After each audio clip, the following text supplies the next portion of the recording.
तो दोस्तों आज मैं एक ऐसी फाउंड फुटेज हॉरर फिल्म को एक्सप्लेन करने वाला हूं जो कि एंड में आते आते अलग ही मोड़ ले लेती है और हम सबको काफी ज्यादा शॉक लगता है। इस फिल्म के आखिरी 10 मिनट्स हैं जो कि इस फिल्म को बहुत ही बेहतरीन बना देते हैं। इस मूवी का नाम है द लास्ट एक्सॉर्सिज्म जो कि 2010 में रिलीज की गई थी। इस फिल्म को डायरेक्ट किया है डैनियल स्टैम और इस फिल्म की IMDb रेटिंग है 5.6 स्टार्स आउट ऑफ 10 जो कि मेरे हिसाब से ज्यादा होनी चाहिए थी। It's one of those hidden gems जिनको काइंड ऑफ नेग्लेक्ट कर दिया गया है। इस वीडियो के अंदर आपको ऐसी हिडन इन्फॉर्मेशन मैं दूंगा जो कि आपको शायद कहीं और जानने को ना मिले। द लास्ट एक्सॉर्सिज्म का शुरुआती नाम मार्कस कॉटन रखा जाना था जो कि इस मूवी के लीड कैरेक्टर का नाम है, बट देन डायरेक्टर ने ये सोचा कि इस टाइटल से लोग कंफ्यूज हो जाएंगे तो इस फिल्म का नाम चेंज करके द लास्ट एक्सॉर्सिज्म रख दिया गया। और ये नाम भी क्यों रखा गया है वो मैं आपको स्टोरी बताते टाइम डिस्कस करूंगा। अब बिना किसी देरी के चलते हैं सीधा वीडियो की तरफ।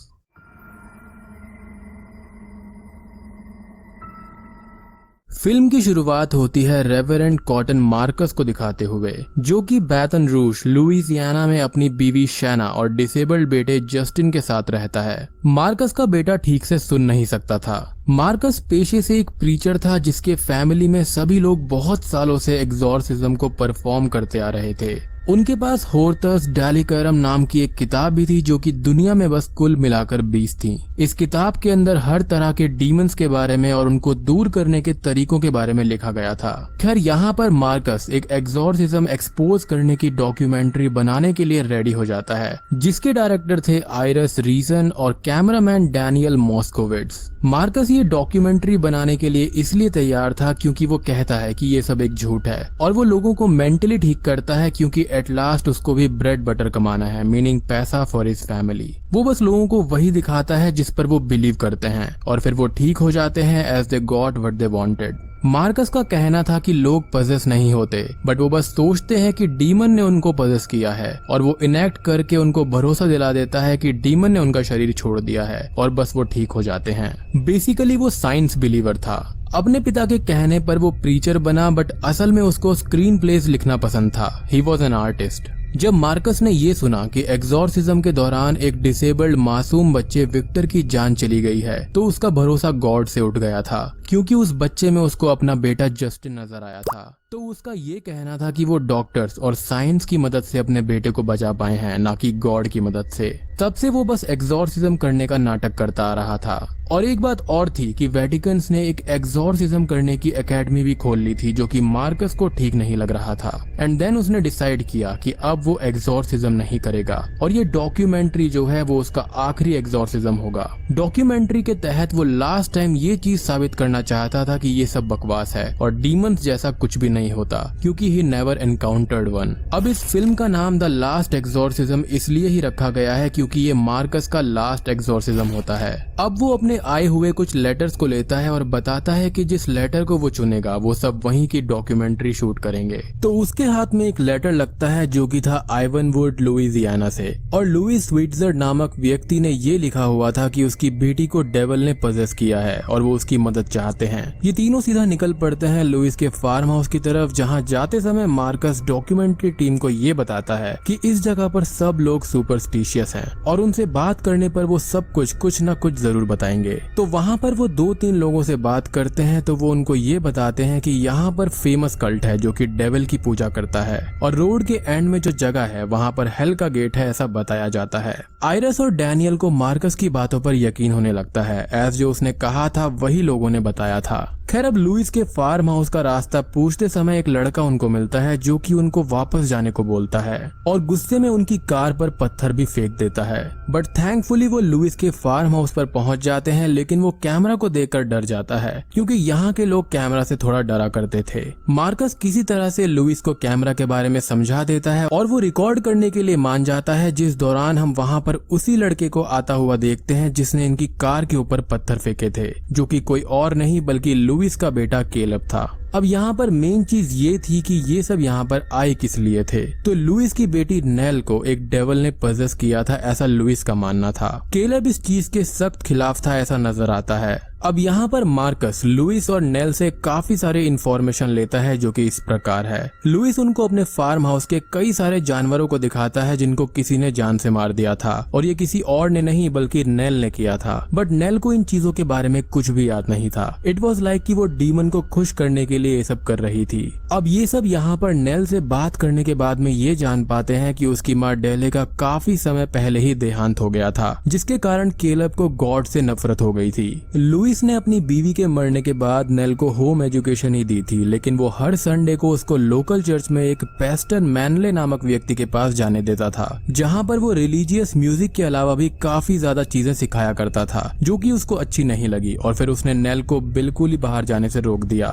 नेल काफी डरी हुई सी थी और वो नई नई चीजों को देखकर काफी ज्यादा फैसिनेट हो रही थी। आयरस नेल को अपने बूट्स दे देती है जो कि उसको बहुत ही ज्यादा पसंद आ गए थे। अब मार्कस नेल पर एक एक्सपेरिमेंट ट्राई करता है कि अगर नेल के स्पर्श से पानी टेम्परेचर चेंज हुआ तो उसके अंदर एक डीमन है और एक्सॉर्सिज्म परफॉर्म करना पड़ेगा। सब लोग जीसस क्राइस्ट को याद करते हैं, लेकिन केलब ऐसा नहीं करता और बस मार्कस को देखता रहता है। अचानक से ही वाटर बॉयल होना शुरू हो जाता है, जिसके चलते मार्कस उनको ये बताता है कि नेल को एबेलैम नामक डीमन ने पजेस किया है। अब मैं आपको एक जानकारी देता हूँ जो कि शायद आपको कहीं और जानने को ना मिले। असल में एबेलैम रियल लाइफ में पाइमॉन नामक डीमन, जो कि one of the king of hell है, उसका राइट हैंड माना जाता है। पाइमॉन डीमन को हम हेरिडेटरी मूवी और द लास्ट शिफ्ट मूवी में देख चुके हैं। अगर आपने उन मूवीज का एक्सप्लेनेशन नहीं देखा है तो डू वॉच। उन वीडियोस का लिंक आपको आई बटन में मिल जाएगा। अब एबेलैम डीमन का मेन एलिमेंट फायर होता है और उसको अपने दुश्मनों को या फिर उसको अपोज करने वालों को आग में जलाकर मारने में आनंद मिलता है। मार्कस का ये कहना था कि एबेलैम नेल की प्योरिटी को भी खराब कर सकता है इस धरती पर आने के लिए, जिससे लुइस पूरी तरह से कन्विंस्ड हो जाता है और एक्सॉर्सिज्म के लिए मान जाता है।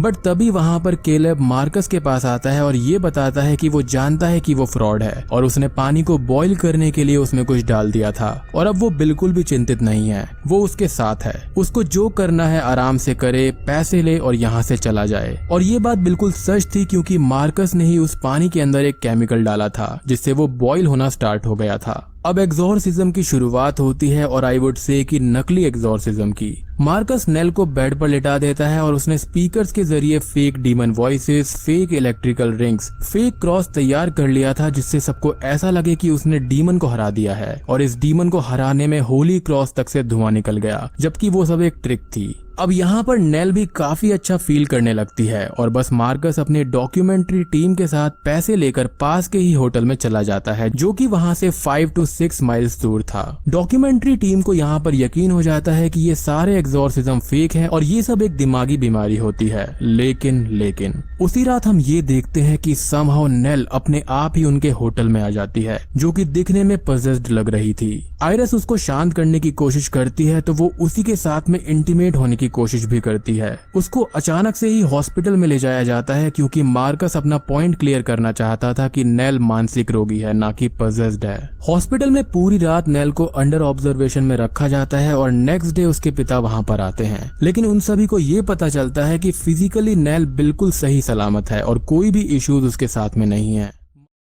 मार्कस लुइस की परमिशन लेकर उसको साइकियाट्रिस्ट के पास में ले जाना चाहता था, लेकिन लुइस अपनी बीवी के मरने के बाद में काफी ज्यादा रिलीजियस बन गया था, क्योंकि उसकी बीवी जीसस क्राइस्ट में बहुत ज्यादा भरोसा किया करती थी। तो लुइस पूरी तरह से कन्विंस्ड हो चुका था कि ये कोई डीमन ही है। बट दूसरी तरफ मार्कस का भरोसा साइंस पर था। तो यहाँ पर बेसिकली मूवी के अंदर रिलीजन वर्सेस साइंस को दिखाने की कोशिश की गई है, जिसको काफी सारे लोगों ने नोटिस नहीं किया। खैर, अब नेल को लुइस अपने साथ घर पर ले आता है, जहाँ पर मार्कस और उसके बीच में काफी ज्यादा बहस होने लगती है कि ये एक डीमन है। लेकिन मार्कस ये कहता है कि उसकी बेटी को किसी डीमन ने नहीं बल्कि किसी दिमागी बीमारी ने जकड़ा हुआ है। मार्कस अब चुपचाप वहाँ से जाने लगता है, क्योंकि उसको यकीन हो गया था कि वो उसकी बात तो नहीं सुनेगा। बट उसको पेस्टर मैनले के बारे में याद आता है, जहाँ पर नेल हर संडे जाया करती थी। तो वो सीधा उसके पास जाता है, जहाँ पर बेकी नामक औरत उसको पेस्टर से मिलवाती है। अब बातचीत के दौरान ये पता चलता है कि वो तो लुइस की मदद करने को रेडी है, लेकिन लेकिन 2 साल पहले ही उसका झगड़ा उससे हो गया था, जिस कारण से वो वहाँ पर नहीं जा सकता। लेकिन अगर मार्कस लुइस को इस चीज के लिए मना ले तो पेस्टर के पास में एक अच्छा साइकियाट्रिस्ट है जो कि नेल की हेल्प कर सकता है। बस ये चीज सुनकर वो सीधा निकल जाते हैं लुइस के घर पर, जहाँ पर वो ये देखते हैं कि लुइस नेल को ऊपर ले जाकर सीधा चेन्स में बंद कर देता है,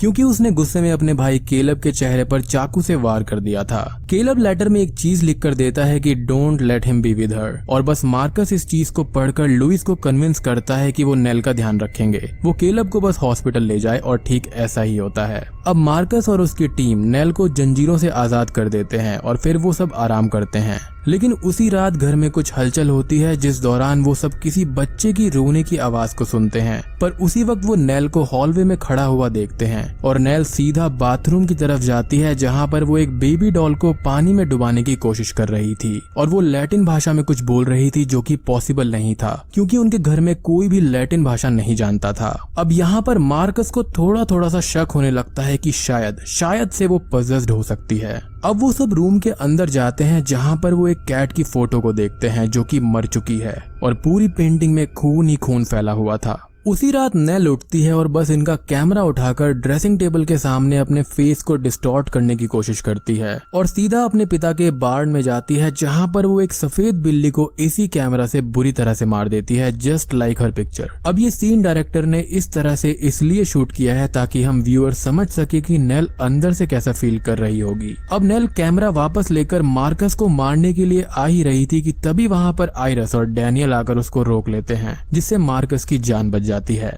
नेल को अपने रूम में ले जाया जाता है, जहां पर उनको कुछ और पेंटिंग्स दिखाई देती हैं, जहां पर मार्कस एक बहुत बड़ी आग के सामने अपना होली क्रॉस लेकर जा रहा था एंड ही इज डेड। और दूसरी तरफ आइरस और डैनियल को भी जान से मार दिया गया है, लाइक उनका सर धड़ से अलग है और हाथ पैर भी कटे हुए हैं। यहाँ पर ऐसा दिखाई देता है कि ये डीमन उनको वार्न करने की कोशिश कर रहा था कि यहाँ से चले जाओ, नहीं तो ये हाल होगा। बट मार्कस का ये कहना था कि ये एक छोटी बच्ची है और ये उसकी बस इमेजिनेशन है और बुरे नाइटमेयर्स का नतीजा है। डैनियल तो यहाँ से जाना चाहता था, लेकिन मार्कस उनको रोक लेता है कि कुछ भी नहीं होगा। अब लुइस के घर पर हॉस्पिटल से एक कॉल आती है कि उनको कुछ मेडिसिन चेंज करनी है, क्योंकि उनको नहीं पता था कि नेल प्रेग्नेंट है। जी हाँ, नेल यहाँ पर प्रेग्नेंट थी। खैर, उनको उसी वक्त नेल के रूम से 2 लोगों के आपस में बात करने की आवाज आती है, जहाँ पर नेल ये कह रही है कि I will kill them both. अब जैसे ही वो गेट खोलते हैं, वहाँ पर कोई भी नहीं होता और नेल डैनियल को देखकर हंसती भी है, जिससे चीजें काफी ज्यादा भयानक मोड़ लेने लग गई थी। अब नेल के प्रेग्नेंट होने का शक सीधा लुइस पर जाता है, बट जब वो घर में वापस आता है तो वो ये कहता है कि वो अपनी बेटी से बहुत ज्यादा प्यार करता है और वो ऐसा गंदा काम कभी भी नहीं करेगा। इनफैक्ट यहाँ पर मार्कस अपनी ही झूठी बातों में फंस जाता है। आपको याद होगा कि मार्कस ने एबेलैम के बारे में बताया था कि वो नेल की पवित्रता यानी कि वर्जिनिटी खराब कर सकता है, तो लुइस को और भी ज्यादा भरोसा हो गया था कि ये डीमन का ही काम है। लेकिन स्टिल मार्कस को ये लग रहा था कि ये डीमन का नहीं, किसी इंसान का ही काम है। लुइस मार्कस से रिक्वेस्ट करता है कि वो एक और एक्सॉर्सिज्म परफॉर्म करे, लेकिन मार्कस ये कहता है कि उसको डॉक्टर की जरूरत है, जिसके चलते लुइस अब उन सभी को ही वहां से जाने को कह देता है, क्योंकि अगर वो एक्सॉर्सिज्म नहीं करेगा तो वो उनके किसी भी काम का नहीं है और अब सारा मैटर उसको अपने हाथों में लेना होगा। अब लुइस एक गन लेकर अपनी बीवी की कब्र के सामने प्रे करने लगता है, जिससे साफ पता चलता है कि वो अपनी बेटी को जान से मार देने वाला था, जिसको मार्कस किसी भी तरह से रोकना चाहता था। अचानक से ही घर की लाइट्स चली जाती हैं और ऊपर वाले फ्लोर से यानी कि नेल के रूम से कुछ आवाजें आने लगती हैं, जिस दौरान वो नेल को अपने रूम के ड्रेसर के ऊपर पाते हैं। मार्कस जब उसको नीचे उतारता है तो वो एक नाइफ से उसके हाथ को काटकर एक जानवर की तरह बाहर भाग जाती है। अब ये सब लोग यहाँ से बाहर जाने का फैसला कर लेते हैं, लेकिन तभी वो नेल को फार्म हाउस की सीढ़ियों के सामने बैठा हुआ देखते हैं और कैमरा को देखते ही वो अचानक से ही हमला कर देती है, जिसको मार्कस किसी तरह से काबू में करके अंदर ले जाता है, क्योंकि दूसरी तरफ से लुइस गन लेकर उसको मारने के लिए आ रहा था। अब इन सभी हालातों को देखते हुए मार्कस एक्सॉर्सिज्म के लिए तैयार हो जाता है ताकि लुइस नेल को ना मार पाए।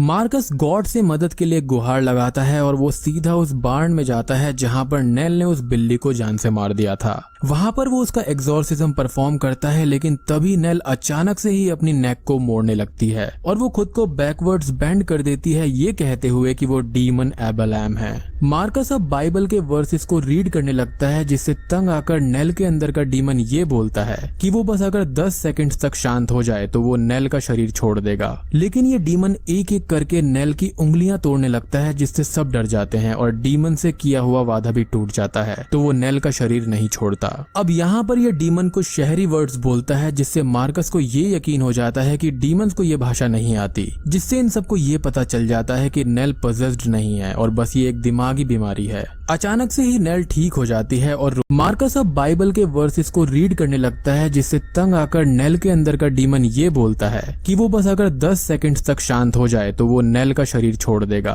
लेकिन ये डीमन एक एक करके नेल की उंगलियां तोड़ने लगता है, जिससे सब डर जाते हैं और डीमन से किया हुआ वादा भी टूट जाता है, तो वो नेल का शरीर नहीं छोड़ता। अब यहाँ पर ये डीमन कुछ शहरी वर्ड्स बोलता है, जिससे मार्कस को ये यकीन हो जाता है कि डीमंस को ये भाषा नहीं आती, जिससे इन सबको ये पता चल जाता है कि नेल पजेस्ड नहीं है और बस ये एक दिमागी बीमारी है। अचानक से ही नेल ठीक हो जाती है और रोने लगती है, जिससे उसको अंदर रूम में ले जाया जाता है और यहाँ पर एक राज की बात और पता चलती है कि नेल एक लोगन नाम के लड़के के साथ इंटीमेट हुई थी, जो कि एक कैफे में काम करता है। और वो ये बताती है कि उसने ये सब ड्रामा इसलिए किया ताकि वो गिल्ट से बच पाए और सारा इल्जाम डीमन पर लगाया जा सके। यहाँ पर अब पैस्टर मैनले और बेकी को बुला लिया जाता है और इन सब से विदा लेकर मार्कस, आयरस और डैनियल अपने घर की तरफ जाने लगते हैं, जिस दौरान उनको वही कैफे दिखाई देता है जहाँ पर लोगन काम किया करता है। उनको लगता है कि एक बार लोगन को भी ये सब बता दिया जाए और दोस्तों अब यहाँ पर खुलते हैं असली पत्ते। जब वो लोग लोगन से बात करते हैं तो उनको पता चलता है कि उसकी बात तो नेल से 6 महीने पहले ही हुई थी और वो प्रेग्नेंट तो हो ही नहीं सकती, at least not with his child, क्योंकि लोगन तो गे है, जिसके चलते ऐसा कुछ भी कभी हुआ ही नहीं। अब मार्कस कार से वापस जाने लगता है और आयरस उससे ये पूछती है कि नेल ने आखिरकार उनसे झूठ बोला क्यों। तो वहाँ पर तभी मार्कस को ये याद आता है कि ये डीमन प्रिंस ऑफ लाइज होते हैं और वो अचानक से ही कार को वापस लुइस के फार्म हाउस पर घुमाता है, जहाँ पर घर के अंदर उनको कोई नहीं मिलता, लेकिन वहाँ पर बहुत सारे सैटेनिक सिंबल्स थे। वहाँ पर खून से बहुत सारे इन्वर्टेड पेंटाग्राम्स बने हुए थे और 666 नंबर लिखा था, जो कि डीमन का नंबर होता है। अब उनको दूर जंगल से कुछ आवाजें आती हैं, तो वो चुपके से वहाँ पर जाते हैं और वो लोग जो देखते हैं वो एक बहुत ही भयानक दृश्य था। वहाँ पर इस कल्ट का लीडर था जिसका नाम था पैस्टर मैनले। जी हाँ, पैस्टर कोई प्रीस्ट नहीं था, बल्कि इस कल्ट का लीडर था जो कि एबलैम नामक डीमन को पूजा करते थे। तो मार्कस ने मजाक मजाक में जिस डीमन का नाम ले लिया था, उसने नेल को वाकई में पजस किया हुआ था। लुइस को इस कल्ट ने दूर कहीं पर बांध रखा था और बेकी प्रेग्नेंट नेल के अंदर से एक बच्चे को जन्म देने में मदद करती है, जो कि एंटी क्राइस्ट था। बेसिकली वो डीमन एबलैम था इंसानी रूप में, जिसके पीठ पर कुछ स्पाइक्स जैसे थे और वो लाल रंग का था। अब पैस्टर मैनले इस एंटी क्राइस्ट बच्चे को वहीं जलती हुई आग में फेंक देता है, जिससे एंटी क्राइस्ट अपने असली रूप में आ जाता है और ये आग बहुत ही ज्यादा भयानक तरह से भड़क उठती है। सब लोग हेल डीमन एबलैम बोलते हैं और बस, और इस आग के रूप में डीमन की शक्तियों को हम बढ़ता हुआ भी देख पाते हैं। अब अचानक से ही मार्कस को गॉड पर भरोसा हो जाता है और वो अपना होली क्रॉस लेकर सीधा इस डीमन की तरफ नेल को बचाने के लिए निकल पड़ता है। उसी वक्त इस कल्ट के मेंबर्स आते हैं, जो कि सबसे पहले तो आयरस को जान से मार देते हैं। देन दूसरी तरफ डैनियल बचकर भागता है, तो वहाँ पर हमको एक और शॉकिंग चीज दिखाई देती है कि वहाँ पर अचानक से ही केलब आ जाता है, जो कि इस कल्ट का मेंबर था। जी हाँ, केलब भी इस कल्ट का हिस्सा था और परहैप्स वो नेल और इस डीमन के बच्चे के बारे में सब कुछ जानता था। तभी तो वो शुरुआत से मार्कस पर गुस्सा कर रहा था और नेल ने एक बात कही थी कि माँ के मरने के बाद में केलब का भरोसा गॉड से उठ गया था, तो उस वक्त उसने इस कल्ट को ज्वाइन किया होगा और नेल को एक वर्जिन वेसल के रूप में इस कल्ट ने चुना ताकि एबलैम को इंसानी रूप में इस धरती पर लाया जा सके। खैर अब केलब डैनियल का गला काट देता है और उसको जान से मार देता है और बूम, मूवी वहीं पर खत्म हो जाती है। तो दोस्तों यहाँ पर सबसे बड़ा सवाल उठता है कि क्या मार्कस जिंदा था? तो जी नहीं, वो मर चुका है। और ऐसा हमने उस पेंटिंग के अंदर भी देखा था जो कि नेल ने बनाई थी, कि वो एक बड़ी सी जलती हुई आग के सामने होली क्रॉस को लेकर जा रहा है और नेक्स्ट फोटो के अंदर वो तो इस फिल्म के अंदर सबसे अच्छी बात ये थी कि शुरू से एंड तक यही चलता रहता है कि क्या नेल को किसी डीमन ने पजेस किया था या फिर बस वो एक मानसिक रोगी थी। अब यहाँ पर डीमंस प्रिंस ऑफ लाइज होते हैं, जिसको मार्कस ने खुद एक्सेप्ट शुरुआत में किया था। तो नेल के अंदर का डीमन शुरू से उनको बेवकूफ बनाता आ रहा था कि नेल बस पागल है, जिससे वो उसको छोड़कर यहाँ से चले जाएं। लेकिन घर के अंदर मार्कस और क्रू की मौत की फोटोज वो मोमेंट था जहाँ पर हमको समझ आ गया था कि नेल को इस डीमन ने पजेस किया हुआ था। कैट की मौत का फोटो, वर्जिन मैरी का आग में जलना यानी कि नर्क की आग में जलना नेल खुद को दर्शा रही थी।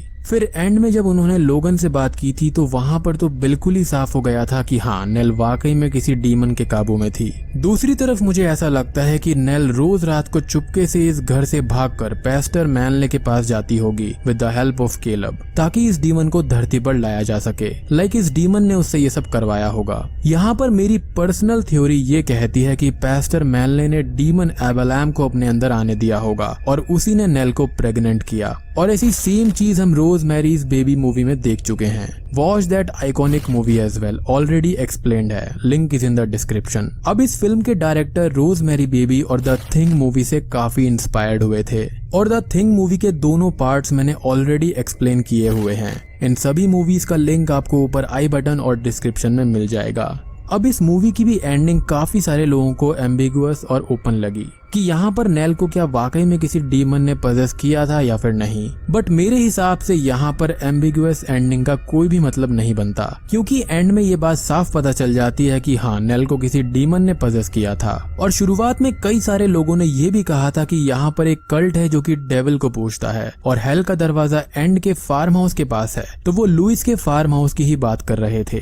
केलब कैमरास को लेकर इसलिए ही इतना ज्यादा घबरा रहा था ताकि ये सब किसी को पता ना चले। खैर, यहाँ पर कुछ लोगों ने ये कहा है कि केलब की माँ को भी बलि के रूप में इस कल्ट ने डीमन को दे दिया होगा, बट ये प्रैक्टिकली पॉसिबल ही नहीं है, क्योंकि मूवी के एक सीन में लुइस साफ ये बात बोलता है कि उसको ब्रेस्ट कैंसर था, जो कि कुछ टाइम बाद उसकी बोन्स में फैल गया था और 8 डॉक्टर्स भी मिलकर उसको बचा नहीं पाए थे, क्योंकि कैंसर पूरे शरीर में फैल चुका था। केलब शुरुआत से ही इन सभी चीजों में मिला हुआ था और उसने मार्कस के लिए वो चिट्ठी इसलिए ही छोड़ी थी ताकि उसका पिता नेल के पास ना रहे, नहीं तो वो उसको जान से मार देता, जिससे डीमन वाला प्लान खराब हो सकता था। और एक इम्पोर्टेंट चीज कि बाथरूम वाले सीन में नेल ने एक बेबी डॉल को पानी में डुबाकर मारने की कोशिश की थी, तो उस वक्त उसमें और इस डीमन में क्लैश चल रहा था। ये डीमन आग में ताकतवर होता है और नेल ये कोशिश कर रही थी कि वो इस होने वाले बच्चे को पानी में डुबाकर मार दे ताकि एबेलैम धरती पर ना आ पाए। अब इस फिल्म से जुड़े कुछ फैक्ट्स के बारे में बात करते हैं तो डीमन एबेलैम पाइमॉन डीमन का साथी जरूर है